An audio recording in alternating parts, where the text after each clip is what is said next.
Dai. VinitalyTour.com presents. We're here with Robin Shay, export manager of Allegrini Azienda Agricola, and we wanted to ask him your view of U.S. market after the crisis. Now, how is the market and how the crisis changed it?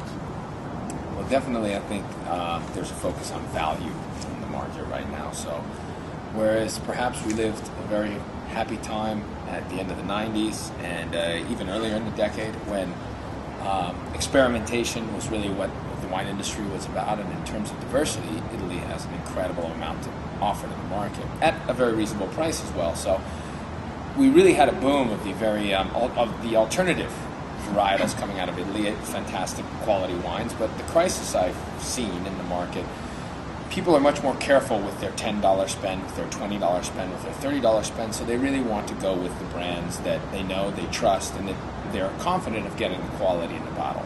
I think that's a big shift that I've noticed, above all in the retail segment. And so which now challenges you see and which are major threats for Italian wine in the U.S.? Well, I think that as Italian wine producers, we really need to focus on what our core values are. And I also mean by what wines have the most traction in the market, what wines are clearly Italian that we can communicate clearly about and really represent each one of our desires, our objectives, our goals as producers. I work for Allegrini. Allegrini is an Amarone producer. So Amarone needs to really be the focal point of all the wines that we bring to the market. And while we bring to the market some very interesting IGT wines, a single vineyard Corvina on the most incredible hilltop that happens to be my favorite wine called La Polla, really Amarone is the wine that we need to communicate strongly about. We need to be about Amarone, and as a result of that, I can sell my Ripasso-style Amarone, baby Amarone called Palazzo Villatore. But these are the real points. Okay. Some recent studies have shown that habitual USA consumer is becoming younger and becoming more informed on social networks and internet. And Amarone is not an old wine, or is a wine that you only in Italy consume during the dinner. It's difficult to place it between young people. Well, the real obstacle with Amarone is the price. High quality Amarone costs just like high quality Brunello di Montalcino, Barolo, Barbaresco, and so on down the line. The millennial consumer is an interesting consumer for sure.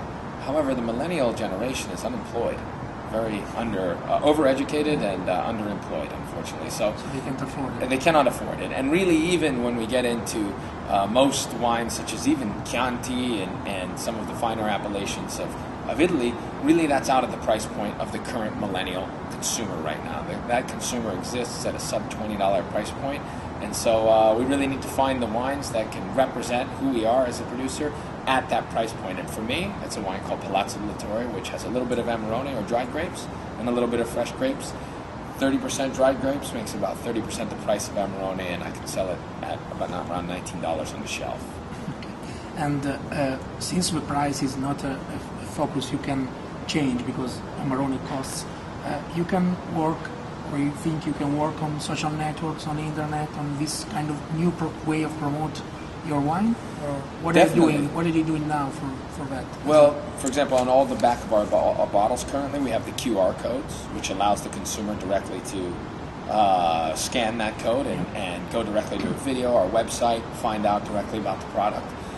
In terms of social networking sites, Allegrini does have a Facebook. We just invested in a brand new web page after receiving last year from Wine News, top 10 web pages of Italian wine industry.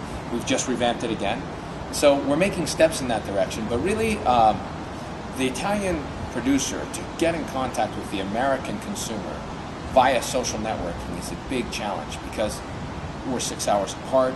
In order to join the community, it's a fairly immediate response that needs to happen from here to Italy. That's 6 hours, whether it's 9 hours on the West Coast.